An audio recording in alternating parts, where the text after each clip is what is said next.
နေကောင်းကျမ်းမာကြပါရဲ့လားခင်ဗျာမင်းရဲ့ကြော့သွားဆုံးအကြောင်းဗီဒီယိုကြည့်ပြီးသွားပြီလားခင်ဗျမကြည့်ရသေးရင်သွားကြည့်ဖို့တိုက်တွန်းပါတယ်ဗျာဟုတ်ကဲ့ပါအခုဆက်လက်ပြီးအင်းဝါရဲ့ထိတ်ခေါင်ရာသားမှန်တင်းလှတဲ့တော်ဝင်မင်းသမီးကြီးနတ်ရှင်မဲတော်အကြောင်းကိုတင်ဆက်ပေးပါရသည်ခင်ဗျာနတ်ရှင်မဲတော်မင်းသမီးရဲ့အကြောင်းကိုပြောရမယ်ဆိုရင်မင်းသမီးရဲ့မိဘမျိုးရိုးဆင်းသက်လာပုံကိုလည်းထည့်ပြောပြဖို့လိုမယ်ထင်ပါတယ်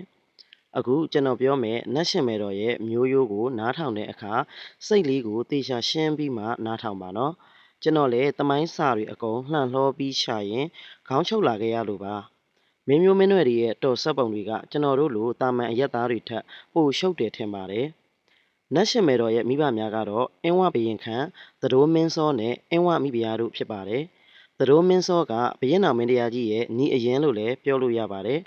အဖေတူတဲ့ညီအရင်ကိုမှအမေတွေကလည်းညီအမအရင်တွေပဲဖြစ်ကြပါတယ်။သတို့မင်းစောရဲ့ကျင်ရတော့အင်းဝမိဖုရားကသတို့မင်းစောရဲ့အကိုဖြစ်သူဘရင်နောင်နဲ့ခင်ခင်ကြီးတို့ရဲ့သမီးတော်ဖြစ်ပါတယ်။ဒါကြောင့်သတို့မင်းစောနဲ့အင်းဝမိဖုရားတို့ကဦးလေးနဲ့တူမတော်ဆက်ပါတယ်။ဘရင်နောင်နဲ့သတို့မင်းစောကညီအကိုတော်ပေမဲ့ဘရင်နောင်ရဲ့သမီးကိုသတို့မင်းစောကလက်ထပ်ထားတဲ့အတွက်ဘရင်နောင်နဲ့သတို့မင်းစောကသမီးရောက်ခမတော်ဆက်ပြန်ပါသေးတယ်။နတ်ရှင်မဲတော်ကဘရင်နောင်ရဲ့မြေးလဲတော်ဆက်တယ်လို့တူမဆိုလဲမမှားပါဘူး။အရန်ရှုပ်သွားမယ်ထင်ရင်ကျွန်တော်ဆွေမျိုးဆက်တာကိုဒီနားမှာပဲရက်လိုက်ပါမယ်။ကျွန်တော်ဆိုလိုချင်တာကတော့နတ်ရှင်မဲတော်ကဝိုးဝါးပြီးပင်အစဉ်အဆက်အရရောသွေးသားတော်ဆက်မှုများအရာပါမဟာစီမဟာသွေးပြေဝတာကြောင့်တခြားတော်ဝင်မင်းသမီးများထက်ရာသားမှန်ကြီးတော်မူတယ်လို့မှတ်သားသိရှိရပါတယ်။နတ်ရှင်မဲတော်ကိုမြန်မာတက်ကတဲ့918ခုခရစ်နှစ်1556မှာဖွားမြင်တော်မူခဲ့ပြီးသတို့မင်းစောနဲ့အင်းဝမိဖုရားတို့ရဲ့တပါးတည်းသောသမီးတော်ဖြစ်ပါတယ်။မိဘများရဲ့အလိုလိုက်ခံရမှုအကြီးဆုံးမြေးတော်ဖြစ်သည့်အတွက်ဘိုးတော်အဖွားတော်တို့ရဲ့အထူးချစ်ခင်ခြင်းခံရမှုတို့ကြောင့်အခုခေတ်စကားအရဆိုရင်မာနအရန်ကြီးတဲ့မင်းသမီးဖြစ်တယ်လို့ဆိုရမှာပါ။သက်တော်25နှစ်ခန့်အရွယ်မှာနန္ဒဘရင်ဤသားတော်မင်းကြီးစွာနဲ့ထိမ်းမြားတော်မူခဲ့ပါတယ်။မင်းကြီးစွာကနတ်ရှင်မဲတော်ထက်အသက်ငယ်တဲ့မောင်လေးဖြစ်ပါတယ်။မင်းကြီးစွာကနတ်ရှင်မဲတော်အပေါ်မှာချစ်ခင်ကျင်နာမှုမရှိတဲ့အတွက်မင်းသမီးကစိတ်ပြက်အားငယ်သည့်စိတ်ထက်အမျက်ဒေါသခံပြင်းမှုကပိုပြီးပြင်းထန်ခဲ့ပါတယ်။ငါလိုအဆဆအရာရာအဘဘက်ကပြီးပြည့်စုံတဲ့သူကိုမှမကြိုက်ပဲတခြားသူအပေါ်ရာရာဆက်ဆက်မေတ္တာတွေပို့နေပါလားဆိုတဲ့အတွေးမျိုးနဲ့မင်းကြီးစွာအပေါ်အမျက်တော်ပွားခဲ့တာပေါ့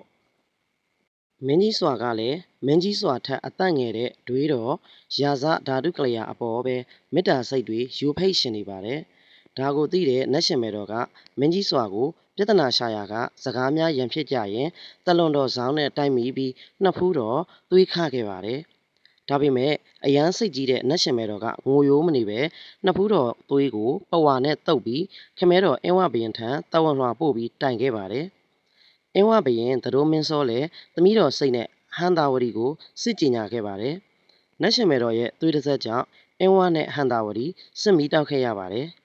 အင်းဝစစ်ရှုံးတဲ့အခါသတို့မင်းစောရဲ့မိဖုရားနတ်ရှင်မဲတော်ရဲ့မိခင်အင်းဝမိဖုရားကိုတော့ဟန်တာဝတီတို့ခေါ်တော်မူခဲ့ပါတယ်နန္ဒဘရင်လက်ထက်မှာယိုဒယားနဲ့ဟန်တာဝတီစစ်ပွဲ9ချိန်တိုင်တိုင်ဖြစ်ပွားခဲ့တာကိုရှေ့ဗီဒီယိုမှာပြောပြထားပါတယ်နန္ဒဘရင်ကယိုဒယားမှာစစ်တိုက်ထွက်နေတဲ့အချိန်ဟန်တာဝတီမှာကိုသားအုပ်ချုပ်ဖို့ကြံနေခဲ့တဲ့မင်းကြီးစွာကနတ်ရှင်မဲတော်ကိုကွာရှင်းခဲ့ပြီးဒွေးတော်ရာသဓာတုကလျာကိုအတင်းအဓမ္မသိမ့်ပိုက်ခဲ့ပါတယ်